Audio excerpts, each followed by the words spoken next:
IMF और पाकिस्तान के दरमियान स्टाफ सतह का एग्रीमेंट हो गया है। तो IMF ने हुकूमत पाकिस्तान को इसकी इजाज़त भी दे दी है कि आप 2 मद में जो है वो बिजली सस्ती करने पे रजामंदी जाहिर की है और उसको भी मशरूत किया है IMF बोर्ड से मंजूरी के साथ। 8 रुपये फ़ी यूनिट तक बिजली सस्ती होने के इम्कान हैं। इसकी क्लासिफिकेशन होगी। ईद पे ये तवक्को की जा रही है कि आवाम को पेट्रोल और डीजल और दूसरी मसनूआत सस्ता करने का तोहफ़ा भी हुकूमत आवाम को दे सकती है। अस्सलाम वालेकुम नाज़रीन, मैं हूँ इरशाद अंसारी और आप देख रहे हैं एक्सप्रेस डिजिटल। नाज़रीन, आज हम बात करेंगे कि IMF और पाकिस्तान के दरमियान स्टाफ सतह का एग्रीमेंट हो गया है। उस एग्रीमेंट की कुछ तफसीलात सामने आई हैं और IMF की तरफ से कोई आम जो पाकिस्तानी शहरी हैं उनसे जुड़ी कोई अच्छी खबरें हैं, उससे हम आपको बताएंगे कि IMF ने हुकूमत को अवामुन्नास के लिए कुछ रिलीफ देने के लिए जो मशरूत इजाज़त दी है वो क्या है और उसका अवामुन्नास की ज़िंदगी पे क्या असर पड़ेगा और इसके साथ साथ मुल्क की जो मुआशी सूरत हाल है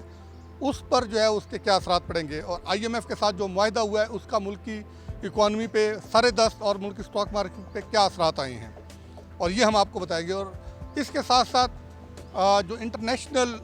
मार्केट है वो खोलने की भी बात हुई है, ख़ासकर ऑटोमोबाइल सेक्टर के हवाले से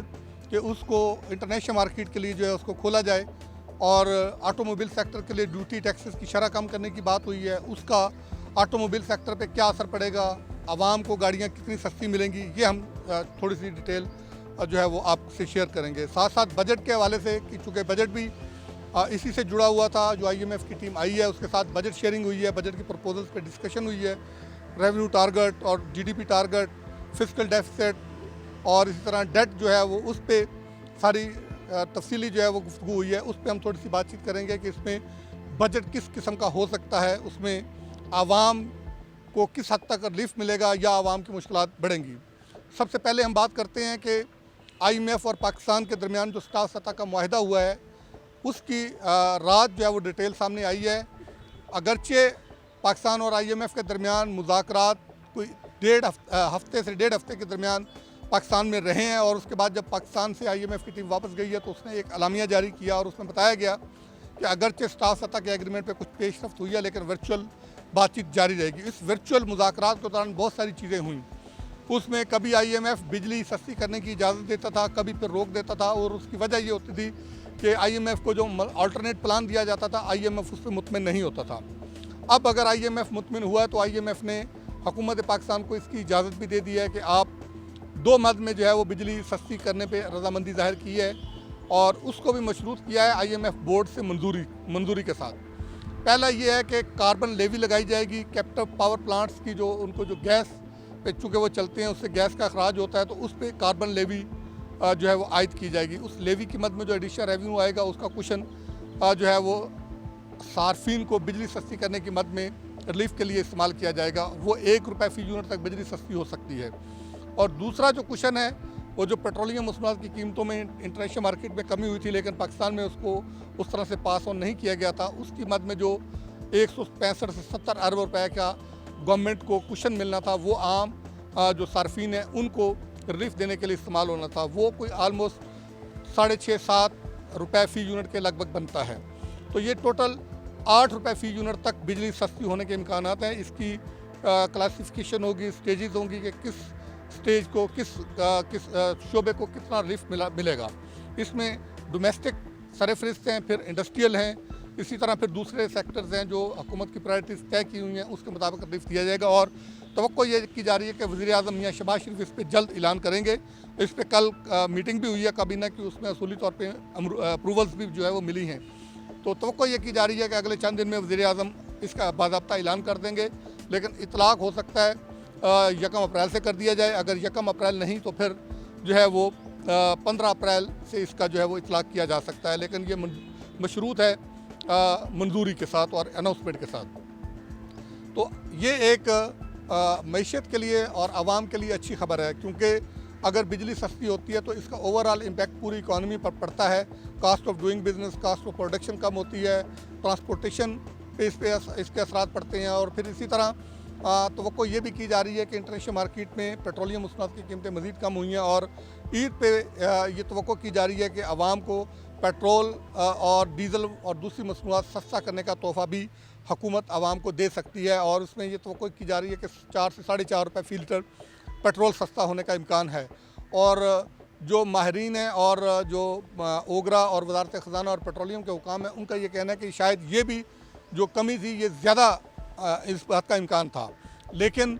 चूँकि हुकूमत ये चाह रही है कि बुनियादी जो चीज़ें हैं उनको ठीक किया जाए, जो चीज़ें डायरेक्टली हिट करती हैं महंगाई को, आवाम को, उनको जो है वो एड्रेस किया जाए। इसलिए हुकूमत ये चाह रही है कि ये पूरा जो कमी का जो फ़ायदा है वो आम आवाम को जो है वो मुंतकिल करने की बजाय कुछ होल्ड कर लिया जाए और उसको बिजली मज़ीद सस्ती करने और इसी तरह दूसरी जगहों पे टैक्स की मद में रिलीफ देने के लिए इस्तेमाल किया जा सके। तो ये दो अच्छी ख़बरें हैं। और इसके अलावा जो हमारा स्टाफ लेवल का एग्रीमेंट हुआ है और उसमें ये भी तय पाया है कि जो ऑटोमोबाइल सेक्टर है उसको आलमी तिजारत के साथ जो है वो उसको ओपन किया जाएगा और उसके लिए कस्टम ड्यूटी जो है वो 10.5% से कम करके 6% तक की जाएगी। और उससे डेफिनेटली ऑटोमोबाइल सेक्टर जो है वो फ़रोग पाएगा और गाड़ियाँ सस्ती होने के इम्कानात हैं। तो ये दो अच्छी ख़बरें मुल्क की मईशत के लिए और आवाम के लिए हैं जो IMF के साथ हमारा तय हुआ एग्रीमेंट उससे हमें मिलने के इम्कानात हैं। लेकिन इसके साथ साथ जो हमने बेंचमार्क्स और बाकी जो चीज़ें तय की हैं वो ये हैं कि एक तो हम कार्बन लेवी लगाएंगे, उसका डेफिनेटली बोझ जो है वो पड़ेगा, वो अगरचे उसका एक मखसूस तबके पे पड़ेगा, लेकिन बहरहाल अगर तो हुकूमत उस बोझ को उस मखसूस तबके तक महदूद रख पाती है तो ये हुकूमत की कामयाबी होगी। लेकिन अगर जैसे कि माजी में भी होता है कि अगर वो तबका इसको आवाम को पास ऑन कर देता तो फिर ये जो हुकूमत एक तरफ रिलीफ देने जा रही है तो दूसरी तरफ इसका जो इम्पैक्ट आएगा तो वो उसको बैलेंस कर देगा, तो आवाम को इतना बेनिफिट हासिल नहीं हो पाएगा शायद। तो इसके लिए हुकूमत को इस बैलेंस को बरकरार रखना जो है वो लाजम होगा हुकूमत के लिए। और इसके अलावा जो IMF को हमने यकीन दहानी कराई है कि वो ये भी है कि हम पानी की जो कीमतें हैं वो भी हम बढ़ाएंगे। और फिर हमने ये भी IMF को यकीन दहानी कराई है कि जो बिजली और गैस और इस तरह बाकी जो टैरिफ की एडजस्टमेंट्स होती हैं वो भी हम बर वक्त करेंगे। इक़्तिसादी इस्लाहात हम जारी रखेंगे और उन इक़्तिसादी इस्लाहात के तहत हम जो FBR की रिफॉर्म्स हैं उसमें अहम डेवलपमेंट तो हो चुकी है कि पॉलिसी और ऑपरेशन को अलहदा कर दिया गया है और पॉलिसी के लिए बाज़ाब्ता तौर पे उसको फंक्शनल करने के लिए जो पूरा जो एक ऑर्गेनाइजेशनल स्ट्रक्चर होता है उसको भी अनाउंस कर दिया गया, उसकी असामियाँ भी मंजूर कर दी गई हैं और उन असामियों पे अफसरान जो director general, directors, additional directors और नीचे असिस्टेंट डायरेक्टर, फिर ये पूरा स्टाफ जो है वो जो भर्ती करना है उसकी बाज़ाब्ता तौर पे इश्तिहार भी दे दिया गया है। तो अब FBR को सिर्फ ऑपरेशनल सतह तक जो है वो महदूद कर दिया जाएगा, पॉलिसी का काम सारा FBR से ख़त्म हो जाएगा और ये पॉलिसी बोर्ड करेगा। जितनी टैक्सेशन की पॉलिसी होंगी और पॉलिसी लेवल की जितनी चेंजेस होंगी अब ये पॉलिसी बोर्ड किया करेगा। तो ये भी एक इकॉनमी को आगे बढ़ाने के लिए एक अच्छी जो है वो पेशरफ्त है। IMF के साथ जो हमारा एग्रीमेंट हुआ उसके फ़ौरी बाद स्टॉक मार्केट पे अच्छा असर जो है वो देखने में मिला। पहले दिन 1500 पॉइंट जो है वो मार्केट ऊपर गई, लेकिन जब बंद हुई तो 1139 पॉइंट्स इजाफे के साथ बंद हुई। आज कुछ डिप देखने में आई, फ्लक्चुएशन देखने में आई और उसकी जो रीज़न बताई जाती है कि वो ये है कि जो टैक्स का तो मस्बत असर आया ही आया, लेकिन इसके साथ साथ जो हुकूमत और अपोजिशन के दरमियान जो मामला चल रहे हैं, जो पॉलिटिकल इंस्टेबिलिटी की बातें चल रही थी, एक तो ये वजह थी और बुनियादी वजह, और दूसरी वजह ये थी कि जो इक़्तिसादी पॉलिसियों के हवाले से जो हुकूमत की क्लैरिटी नहीं थी उसकी वजह से थोड़ा सा जो है वो इन्वेस्टर जो थे वो हिचकिचा रहे थे और वेट एंड सी की पॉलिसी अडॉप्ट कर रहे थे। अलबत्ता कल का दिन और फिर पीर को जो कारोबारी दिन शुरू होगा वो इस बात की जो है वो अक्कासी करेगा कि मार्केट क्या रुख इख्तियार करने जा रही है। उसमें पता चलेगा कि मार्केट कितना जो है वो आगे जो है वो बढ़ सकती है। और इससे अलावा बजट साजी की जहाँ तक हम बात करें तो बजट साजी का अमल भी जो है वो अब हतमी मरहले में दाखिल है और IMF के साथ तमाम हमने बजट तखमीनाजात भी शेयर किए हैं। IMF की तरफ से पाकिस्तान पे जोर दिया जा रहा है कि अगले माली साल के लिए जो रेवेन्यू का टारगेट है वो 15,000 अरब रुपए के लगभग जो है वो रखा जाए और उसके लिए जो है वो टैक्स नेट बढ़ाने की बातचीत हो रही है। और हुकूमत की तरफ से IMF को बताया गया है कि ज़राई इनकम टैक्स के हवाले से चारों सूबों में कानून साजी हो चुकी है और इसको बतदरीज लागू कर दिया जाएगा। इससे एडिशनल रेवेन्यू हुकूमत पाकिस्तान को हासिल होगा। और इसके साथ साथ हुकूमत की तरफ से टैक्स नेट को बढ़ाने के लिए भी इकदाम उठाए गए हैं और जो नॉन फाइलर्स हैं उनको जो है वो टैक्स नेट में लाने के लिए इकदाम उठाए गए हैं। और जो पॉइंट ऑफ सेल की जो स्कोप है उसको बढ़ाया गया है। इसी तरह इंटीग्रेशन जो है उसको बढ़ाया गया है और एफबीआर की तरफ से जो टैक्स एवेजन को और शॉर्ट फाइलिंग को रोकने के लिए भी इकदाम उठाए गए हैं और टैक्स एवेजन को खासकर रोकने के लिए एक जो है वो इमेजिनरी सिस्टम जो है इंट्रोड्यूस करवाया गया है कि उनकी जो है वो कैमरों के ज़रिए बड़े जो शोबे हैं उनकी पैदावार को और उनकी सप्लाई को मॉनिटर किया जाएगा। इसी तरह डिवाइसेस जो है वो गाड़ियों में लगाई जाएंगी, जो गाड़ियाँ सामान जो है वो वहाँ से निकलता है। इसी तरह ट्रांजिट का जो सामान लेके निकलते हैं उन पे भी काफ़ी मॉनिटरिंग जो है वो सख्त की जा रही है। वैल्यूएशन को जो है वो बेहतर किया जा रहा है और टैक्स लॉज में काफ़ी अमेंडमेंट्स लाई जा रही हैं। ये सारा प्रोसेस जो है